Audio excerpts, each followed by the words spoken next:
ये खबर संस्कारम यूनिवर्सिटी द्वारा प्रस्तुत की गई है। एक 18 साल का बेटा पहाड़ी की चोटी पर खड़ा होकर कूदने की जिद करता है। उसे बचाने के लिए पिता आगे बढ़ते हैं और दोनों 250 फीट गहरी खाई में समा जाते हैं, गिर जाते हैं। ये खौफनाक मंजर देखकर बेबस माँ भी उसी चट्टान से नीचे छलांग लगा देती है। शुरुआत में इस पूरे मामले को एक महंगे आईफोन की ईएमआई से जोड़कर पेश किया गया, लेकिन अब इस केस में एक ऐसा बड़ा और इसी के साथ साथ सनसनीखेज मोड़ आ चुका है जिसने पूरी कहानी को ही पलट कर रख दिया है। मृतक महिला संगीता की सगी बहन यानी कि कुणाल की मौसी ने कैमरे के सामने आकर कई सारी बातें बताई हैं।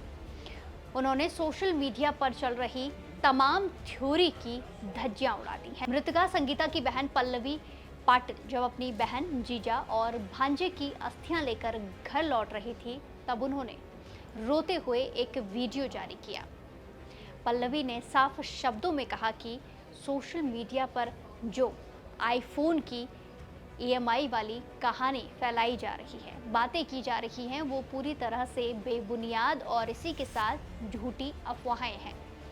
उन्होंने हाथ जोड़कर अपील की है कि लोग बिना सच्चाई जाने उनके परिवार के जख्मों पर नमक ना छिड़कें। उन्होंने साफ इशारा किया है कि इस खौफनाक कदम के पीछे आईफोन नहीं बल्कि सालों से चला आ रहा गहरा पारिवारिक और आर्थिक तनाव था।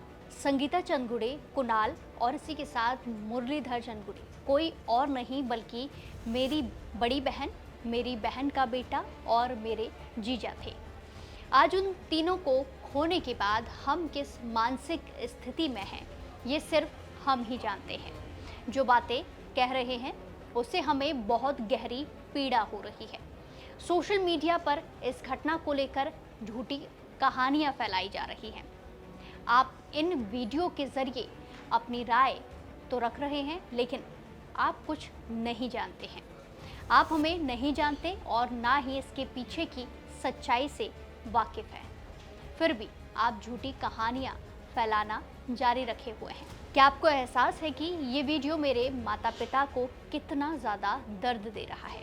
हम स्थिति में नहीं है कि ये सोच सकें कि आगे कैसे बढ़ना है। हम ये सब बर्दाश्त नहीं कर पा रहे हैं। कुछ भी कहने से पहले याद रखें, मेरे माता पिता 75 साल के हैं और वो इन बातों का सदमा बर्दाश्त नहीं कर पाएंगे। आपको बता दें कि मुरलीधर एक ट्रक ड्राइवर थे जबकि संगीता एक हाउसवाइफ थी। इस दंपति ने 6 साल पहले एक बीमारी के कारण अपने बड़े बेटे को खो दिया था। सूत्रों के अनुसार बेटे की मौत के बाद परिवार में विवाद शुरू हुआ था और दोनों अलग अलग रहने लगे। मुरलीधर अपने काम में व्यस्त रहते थे और इसी के साथ कथित तौर पर कई महीनों तक घर नहीं आते थे। पिछले 3 महीनों से शहर से बाहर रहने के बाद मुरलीधर घटना से 2 दिन पहले ही घर लौटे थे, जिससे उनके बीच फिर से झगड़े शुरू हो गए थे। जांच तेज होने के साथ ही पुलिस को संगीता का एक और वीडियो मिला जो तनावपूर्ण रिश्तों की ओर इशारा करता है। वायरल वीडियो में संगीता को ये कहते हुए सुना जा सकता है कि तुमने संपत्ति की खातिर मुझे और मेरे बेटे को हमारे हक से वंचित किया। तुमने कभी भाइयों को एक नहीं होने दिया, ना ही माता पिता और बच्चों को साथ रहने दिया। तुमने मेरे हंसते खेलते परिवार को बर्बाद कर दिया। बिना किसी का नाम लिए और बिना कोई संदर्भ किए, किसी का उल्लेख किए, उन्होंने आगे कहा कि तुमने मेरे परिवार में जो जहर घोला, जिस तरह तुमने मेरे बेटे को उसके माता पिता से दूर किया, तुम्हारे इस पाप की कीमत तुम्हारी आने वाली 7 पीढ़ियाँ चुकाने वाली हैं। ये मेरा श्राप है। अब तक की जांच में सामने आया है कि संगीता एक एक्टिव यूट्यूबर थी। उनके चैनल पर 29,000 से अधिक सब्सक्राइबर थे और वो अक्सर अपने बेटे के साथ वीडियो पोस्ट करती रहती थी। इस दर्दनाक घटना से एक दिन पहले ही संगीता ने रिश्तों और उनके मूल्यों पर भी एक वीडियो पोस्ट किया था। मराठी में बनाए गए 1 मिनट के वीडियो में उन्होंने कहा था कि अपना सब कुछ उस इंसान को देने के लिए तैयार रहें जो आपको महत्व देता है, जो आपके प्यार की कद्र करता है। अगर कोई व्यक्ति आपकी कद्र नहीं करता, आपके प्यार को नहीं समझता या आप उसके लिए जो करते हैं उसका मूल्य नहीं समझता है, तो ऐसे इंसान के लिए कुछ भी करने का कोई मतलब नहीं है। रिश्तों की तुलना रोटी से करते हुए उन्होंने कहा कि ये रिश्ते तभी बेहतरीन होते हैं जब दोनों लोग उन्हें महत्व देते हैं। उन्होंने कहा कि रिश्तों में भी ऐसा ही है, अगर ये दोनों तरफ से चल रहा है, दोनों इसकी कद्र कर रहे हैं तो ऐसे रिश्ते में रहें, अन्यथा अगर एक कद्र कर रहा है और दूसरा नहीं तो ऐसे रिश्ते का कोई अर्थ नहीं है। ऐसे रिश्ते से बाहर निकलना हमेशा बेहतर होता है। पुलिस को संगीता के सोशल मीडिया और इसी के साथ यूट्यूब चैनल से ये वीडियो मिले हैं जिन्होंने जांच एजेंसियों के कान खड़े कर दिए हैं। अब एक के बाद एक वीडियो सामने आने के बाद पुलिस हर पहलू से जांच कर रही है। अब पुलिस इस बात की गहराई से तफ्तीश कर रही है कि आखिर संगीता का ये गुस्सा परिवार के किस रिश्तेदार पर या फिर करीबी पर था, किसके खिलाफ था।